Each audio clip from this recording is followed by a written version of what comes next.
දැනට අපේ SHS අකඩමි online chess පන්තියට සහභාගී වෙලා පුහුණු වෙලා ෆෙඩරේටඩ් එකක් ගත ප්ලේයර්ස්ලා 48ක් ඉන්නවා. ඉතින් ඊළඟ ෆෙඩරේටඩ් ප්ලේයර් වෙන්න ඕන නම් ඔයාලට අපේ ඔන්ලයින් පන්තියත් එක්ක එකතු වෙන්න පුළුවන්. තිරේ දිස්න දුරකථන අංකයට කතා කරලා WhatsApp message එකක් දාන්න නම සහ වයස පන්තිය ටයිම් ටේබල් එකෙන් තෝරලා එවන්න. රයිට්. ඒතර මේ වීඩියෝ එකේදී මම කතා කරන්න හදන්නේ 1751ක ෆෙඩරේටඩ් ප්ලේයර් කෙනෙක් එක්ක මම ප්ලේ කරපු ගේම් එකක් ගැන. ඉතින් මේ අරිනා ග්‍රෑන්ඩ් මාස්ටර් කෙනෙක්. එතකොට බලමු ගේම් එක කොහොමද ගිහිල්ලා දෙන්නේ කියලා. වයිට් විදිහට මම ගේම් එක ස්ටාර්ට් කරා E4 දාලා බ්ලැක් ගේ රිප්ලයි ගුනේ C5 සිසිලියන් ඩිෆෙන්ස් එක. ඒතර දැන් සිසිලියන් එකට normally C3 මම කලින් ගේම් වල try කරා ඇලපින් සිසිලියන් එක. ඉතින් මේ ගේම් එකේදී මම try කරා knight f3 ප්‍රධාන ඇදීම. කලුපල රිප්ලයි ගුනේ E6 දැන් ප්‍රධාන ඇදීම වෙන්නේ pawn D4 දාලා time on වගේ සිසිලියන්ස් වලට යන්න පුළුවන්. ඒ වුණාට දැන් මට ඕන එයා තීර වලින් පොඩ්ඩක් අවුට් කරන්න. එහෙනම් මම සයිඩ් ලයින් එක try කරා pawn c3 දාලා pawn center එකක් හදාගන්න එක තමයි මේකේ idea එක වෙන්නේ. දැන් කලුපල දැම්ම D5. ඒතර දැන් එයාගේ normal knight C6 වගේ දැම්මොත් අපිට පුළුවන් pawn center එකක් හදාගන්න D4 දාලා take මේ විදිහට. ඒ වගේම දැන් එයා D5 try කරොත් අපි pawn කපන්න යන්නේ නැහැ. අපි කරන්නේ pawn E5 වලට දාන එක. කොහොම හරි ගේම් එකේ try කරේ එයා C3 දැම්මම කලුපල D5 දැම්ම D5 දානකොට දැන් මෙතෙන් අපිට pawn center එකක් හදාගන්න බෑ. අපි කරන්න ඕන pawn ගෙන් pawn කපන එක. ඉතින් මම pawn cut D5 දැම්මා. කලුපල රිප්ලයි ගුනේ pawn cut D5. ඊට පස්සේ D4. මෙතන දැන් වැදගත් දෙයක් තියෙනවා. එයා හදිස්සියත් අපේ pawn කැපුවොත් අපි pawn ගෙන් කැපුවොත් අපිටත් isolate queen pawn හැදෙනවා කලුපලට වගේම. එහෙනම් අපි කරන්න ඕන knight ගෙන් කපන එක. ඊට අමතරව bishop B5 check එකක් මෙතන සෑහෙන්න ඕකේ. right එතකොට D4 දැම්මහම මගේ opponent knight C6 දැම්මා. දැන් මේක 3+0 blitz game එකක්. ඉතින් එතකොට මම කල්පනා කරපු දේ තමයි දැන් මේ පොසිෂන් එකේදී එයාට isolate queen pawn කෙනෙක් මම හැදුවොත් එහෙම pawn cut C5 දාලා මම ගේම් එකේ දැම්මා. ඒත් දැන් pawn cut C5 දාලා isolate queen pawn කෙනෙක් හැදුවොත් එහෙම එයාට isolate queen pawn defend කරනවා. එතකොට අඩු time එකක් ගේම් එකේ තියෙන හින්දා එයාට ඒක ඩිෆෙන්ඩ් කරන්න වැඩිපුර ටයිම් එකක් ඉන්වෙස්ට් කරනවා හොඳම ඇදීම් හොයාගෙන. ඒ වගේම මට තියෙන වැඩේ හරිම ලේසි. මට තියෙන්නේ මගේ knight ලා bishop ලා ටික කපා ගන්න. ඉතින් එයාලා එක්ස්චේන්ජ් කරගත්තොත් එහෙම එයාට isolate queen pawn weakness එක ඒක ප්‍රශ්නයක්. ඉතින් ඒ හින්දා මම කරපු වැඩේ pawn cut C5 දැම්මා. ඊට පස්සේ bishop cut C5 දැන් මම knight to pin කරලා දැම්මා bishop B5 දාලා knight F5 ඊට පස්සේ මම මගේ රජතුමාගේ ආරක්ෂාවට castle දැන් කලුපල කාසල් කරාට පස්සේ මෙතනදී good move එකක් තිබුණා දෙනවා bishop g5 මම ගේම් එක ප්ලේ කරන ලාවේ bishop g5 කල්පනා කරේ නැහැ. මම එතන දකපු දේ තමයි දැන් isolate queen pawn ඉන්නකොට එයා ටිකක් aggressive වෙන්න බලනවා කලුපල විදිහට. ඉතින් එතකොට එයාගේ attack එක ඇදීම මම නවත්තලා තිබ්බොත් එයාට අඩු වෙලාවක් ඇතුළත හොඳම ඇදීම හොයාගන්න ටිකක් අමාරුයි. ඒ හින්දා මම දැන් h3 එක good move එකක් නෙමෙයි කියලා ගේම් එක check කරන වෙලාවේදී මම හොයාගත්තා. ඒකට ඒක like losing move එකක් නෙමෙයි වුණාට අර හොඳම ඇදීම නෙමෙයි. කලුපල A6 දැම්මා. දැන් මෙතනදී අපි bishop ගේ knight කපන්න යන්න හොඳ නැහැ. bishop ගේ knight කැපුවොත් එහෙම එයාට දැන් isolate queen pawn නැති වෙනවා. මොකද දැන් B pawn D pawn C6 ඇවිල්ලා D pawn guard කරනවා. එහෙනම් මම කරුවේ bishop දැම්මා D3 වලට minor pieces එතන හුවමාරු කරලා තේරුමක් නැහැ. මොකද එයාට isolate queen pawn structure නැති වෙන හින්දා. කලුපල bishop දැම්මා E6 වලට. දැන් bishop G5 good move එකක්.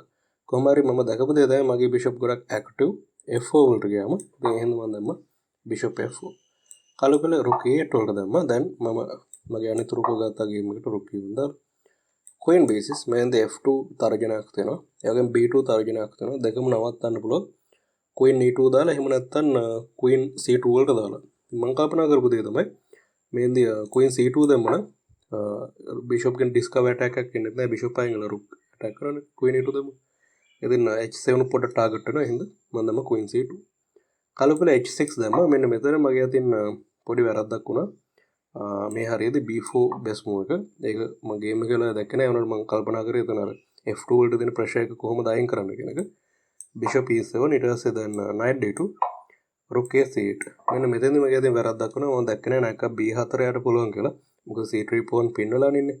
ඉතින් ඒ හින්දා මම මෙතන දාන්න ඕනේ a3 කොහොමද ගේම් එකේ දැම්මේ knight d4 දාගන්න knight b3 මේක වැරදි ඇදීමක්. මොකද දැන් එකක් b4 මට pawn කෙන් නැති වෙනවා. ඉතින් මම queen පිටිපස්සට ගත්තා. දැන් knight cut d3 queen card d3 black ට overall හොඳ පිහිටීමක් තියෙනවා. එයා ගේම් එකේ දැම්ම knight e4 එතන c3 යනවා මම මේක ගේම් එක ඇත්තම දැක්ක නැහැ. bishop e3 දැම්මේ.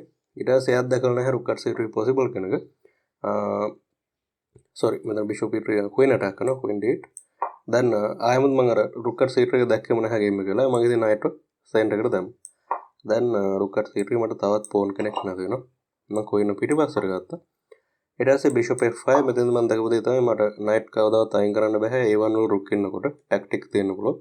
එහෙනම් මම rook එක ගත්තා b1 b7 attack කරා. pawn b5. ඉතින් ගේම් එක play කරනවා මම දන්නේ මේක best move එක කියලා. මම check කරාට පස්සෙත් හොඳම ඇදීම rook b3 වගේ තිබ්බේ. කොහොම හරි මම දැම්ම a4 එතන idea එක උනේ එයාගේ queen side majority එක අඩු කරන්න. මොකද දැන් එයා කැපුවොත් එහෙම queen card ඊට පස්සේ a5 pawn අපිට target කරන්න පුළුවන්. d5 pawn ටිකක් weak. මම pawn ලා දෙන්නෙක් down වෙලා ඉන්නේ. ඒ වුණාට ඒ දෙන weak හින්දා පොඩි හරි chance එකක් තියෙනවා. කල පෙළ rook c8 දැම්ම. එයාගේ idea එක වෙලා තියෙන්නේ මේ knight c3 දාන එක. ඉතින් ඒක ගේම් එක වෙලා මම දැක්කේ නැහැ. ඉතින් මම pawn ගෙන් pawn කැපුවා. දැන් knight c3 knight fork එකක් queen b3 knight card b1. දැන් මේ ගේම් එක ගැන පොඩි විශේෂ දෙයක් කියන්න ඕන. ඒ තමයි දැන් මේ ගේම් එක ප්ලේ කරන වෙලාවේදී මගේ ඔපොනන්ට් සාමාන්‍ය ඇදීමකට ගත්ත ටයිම් එක තප්පර 3-4ක් වෙනවා. කියන්නේ බ්ලිට්ස් ගේම් එකකදී ඉච්චරම කියන්නේ හැම ඇදීමකටම තප්පර 3-4ක් ගන්නවා කියන්නේ ඒක හොඳ දෙයක් නෙමෙයි. මොකද ටයිම් ප්‍රෙෂර් එකට අහු වෙන්න පුළුවන්. ඒකෝර මේ වෙලාවේදී මම හිතන්නේ තප්පර 50 ගණක් හරි නොම ගණන් තමයි ඔපොනන්ට් තිබ්බේ. ඉතින් දැන් එයා මගේ රුක් කැපුවට පස්සේ normal classical game එකක් වගේ නම් මෙතන ඇත්තටම chance එකක් නැහැ white. හැබැයි මේක blitz game එකක්. ඒතර මම කල්පනා කරපු දේ තමයි දැන් blitz game එකකදී knight ලාගේ power එක ටිකක් වැඩි. ඒතර මට knight ලා දෙන්නෙක් ඉන්නවා. knight ලා දෙන්නෙක් ඉන්න හින්දා දිගටම මම game එක අතාරින්න නැතුව play කරගෙන යන්න ඕන. මොකද එයාට හැමදෙස්සෙම හොඳම ඇදීම හොයාගන්න වෙනවා මම පරද්දනවා. අනිත් දේ තමයි මම දැන් එයා ටයිම් ප්‍රෙෂර් එකට අහු වෙලා ඉන්න හින්දා තප්පර 50 ගන්න මට විනාඩියයි තප්පර 20 ගණක් වගේ තිබ්බා.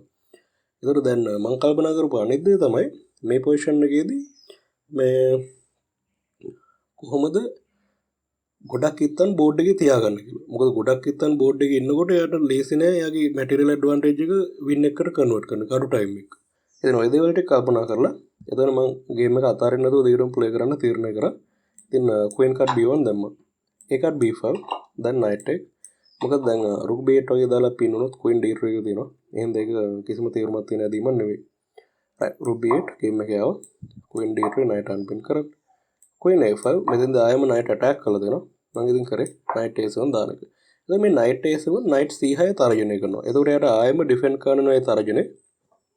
එයාට ඒ තර්ජනේ ඩිෆෙන්ඩ් කරනවා නේද? queen දානවා c7 වලට. දැන් මම ආයෙම knight b5 දාම ආයෙම knight attack එක queen ට ආයෙම වෙනත් කොටුවකට යනවා. ඊට පස්සේ මම ආයෙ knight center එකට ගත්තා. මොකද knight ලා center එකේ සෑහෙන powerful එයාලා බෝඩ් එකේ අයිනක ඉන්නවට කලබල queen b7 වලට දැම්මා. king h2 මෙන්න මෙතනදී මගේ ඔපොනන්ට් වැරදුනා. එයා queen exchange කරන්න කියලා හිතලා queen b4 ඊට 1750 ඉන්දියන් ප්ලේයර් කෙනෙක්. ඉන්දියන් කියන්නේ සෑහෙන ස්ට්‍රෝං ප්ලේයර් කෙනෙක්. ඇරිනා ග්‍රෑන්ඩ් මාස්ටර් කෙනෙක්. හැබැයි මවුස් ස්ලිප් එකක් කරන්න අමාරුයි. මොකද queen b5 queen exchange කරන්න හදන්නේ. එයා දැක්කේ නැහැ knight ගෙන් කැපෙනවා කියන එක. ඉතින් මෙච්චරයි මට ඕනේ ගේම් එක වින් කරන්න. knight card b5 එයා d4 දාම මම ආයෙම knight ගෙන් කැපුවා. bishop d5 එයා try කරනවා දැන් ගේම් එක අනවශ්‍ය විදිහට සංකීර්ණ කරන්න. මෙතෙන්ද මට දෙන්නේ පිහිටිය උපරිම සරල කරලා tactical chances අඩු කරන එක. ඉතින් මම queen a6 දැම්මා. rook b2 f2 එතන defend වෙලා ඉන්නේ. හින්දා ඒකන බය වෙන දෙන්නේ. queen a3 rook attack කර. rook ලා දෙන්න කනෙක්ට් කරලා පස්සේ මම ආයෙම queen a7 දානවා. මොකද මේ rook අයින් වුණොත් b8 rook කැප. rook 8 then queen c7 queen ආරක්ෂා කරගන්න. ඒ rook a2 මෙතන f2 ප්‍රශ්නයක් නැහැ. knight c6 දැන් එයා මගේ knight කැපුවා double pawn ලා හැදෙනවා. ඒක කමක් නැහැ. මොකද දැන් එයාට f2 කපන්න බැරි හින්දා මෙතන එයාට කිසිම chance එකක් නැත්තේ නෑ. bishop c3 ගේම් එකේ ආවැදින්. ඉතින් bishop ට කිසිම guard නැහැ. දැන් tactic එකක් තියෙනවා. knight e7 දාලා අපිට පුළුවන් bishop එක කපා ගන්න. එයා දැන් rook c2 මම check එකක් දුන්නාම g6 then මම target කරා queen d5 දාලා f7 pawn king g7 ඊට පස්සේ check එකක් then අතම යාර defend කරන හොඳ ඇදීමක් ඇත්තම නැහැ. king h7 දාන්න බෑ queen card f7 හින්දා ගේම් එකේ ආවේ king f8 ඊට පස්සේ queen d8 checkmate. ඉතින් 1750 මම ගේම් එක win කරා. ඒතර දැන් මේ online arena එකේ තියෙන එක ප්‍රශ්නයක් තමයි දැන් bullet වලින් අපිට කියන්නේ easy title එක ගන්න පුළුවන්. ඇරෙන ට්‍රෑන් මාස්ටර් කෙනෙක් මේ ප්ලේයර්. එතකොට දැන් ඇරෙන ඉන්ටර්නැෂනල් මාස්ටර් එහෙමත් සාමාන්‍යයෙන් බුලට් වලින් ඉක්මනට ගන්න පුළුවන්. හැබැයි ටයිටල් එකට වටිනාකමක් නැහැ. එතකොට දැන් මේ ප්ලේයර්ගේ බ්ලිට්ස් රේටින් එක ගත්තාම ඔන්ලයින් ඇරෙන එකේ 1500 ගණක් වගේ තමයි තිබ්බේ. බුලට් එක තිබ්බා 2100 ගණක්. එතකොට දැන් 2100 ගණක් තියෙනවා කියන්නේ ඒක සෑහෙන පරතරයක්නේ. ඉතින් අර මම try කරන්නේ නැහැ බුලට් වලින් දැනට බැරි වුණොත් try කරන්න වෙනවා ලේසි මෙතඩ් එකක. බ්ලිට්ස් වලින්ම try කරන තමයි බලන්නේ. මොකද බ්ලිට්ස් වලින් අපි ටයිටල් එක ගත්තොත් 3+0 වගේ දාලා ඒකේ value එක වැඩි. මොකද 3+0ම ස්පෙસિෆිකලි වෙන්න හේතුව තමයි දැන් 3+2 වල cheat කරන්න පුළුවන්. සාමාන්‍ය 3+2 කියන තප්පර දෙකක් එකතු කරනවානේ. එතකොට පොඩක් cheating possibility එකක් තියෙනවා. මොකද online arena එක like clean platform එකක් නෙමෙයි. සමහර ගේම් තියෙනවා මේ අපිට හිතා ගන්න බෑ කොහොමද එච්චර අඩු ටයිම් එක එච්චර ස්ට්‍රෝං විදිහට අදින්න කියලා. සමහර ප්ලේයර්ස්ලා ඉන්නවා. දැන් මම උදාහරණයක් විදිහට 1700 ගානක 1800 ගානක IM කෙනෙක් එක්ක ප්ලේ කරා. ඒ ගේම් එක මම ක්ලීන් වින් කරා ටයිම් ට්‍රබල් වෙන්නේ ක්ලීන් කම්ප්ලීට්ලි වින් කරා. ඒතකොට දැන් ඒක ඇනලයිස් කරාට පස්සේ මගේ අතේ වැරදි වෙලා තියෙනවා IM අතලුත් වැරදි වෙලා තියෙනවා 2200 ගානක ප්ලේ කෙනෙක් පීක් රේටින් එක පහු කළා ගොඩක් කල්. කොහොම හරි දැන් පොයින්ට් එක තමයි සමහර ප්ලේයර්ස් ඉන්නවා 1400 1500 මේ like ඇනලයිස් කරනකොට හිතා ගන්න බෑ කොහොමද එහෙම අදින්නේ කියලා.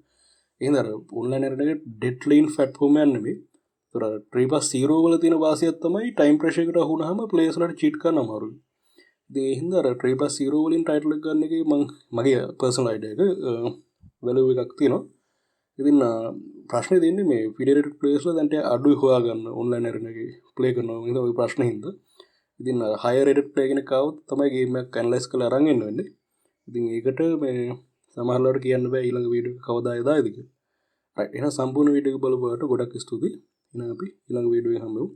SHS Academy YouTube channel එක subscribe කරලා තියන්න YouTube channel එක. දැනට අපේ SHS Academy online chess පන්තියට සහභාගී වෙලා පුහුණු වෙලා ෆෙඩරේටඩ් එකක් ගත ප්ලේයර්ස්ලා 48ක් ඉන්නවා. ඉතින් ඊළඟ ෆෙඩරේටඩ් ප්ලේයර් වෙන්න ඕන නම් ඔයාලට අපේ ඔන්ලයින් පන්තියත් එක්ක එකතු වෙන්න පුළුවන්. තිරේ දෙස්සන දුරකථන අංකයට කතා කරලා WhatsApp message එකක් දාන්න නම සහ වයස පන්තිය ටයිම් ටේබල් එකෙන් තෝරලා එවන්න.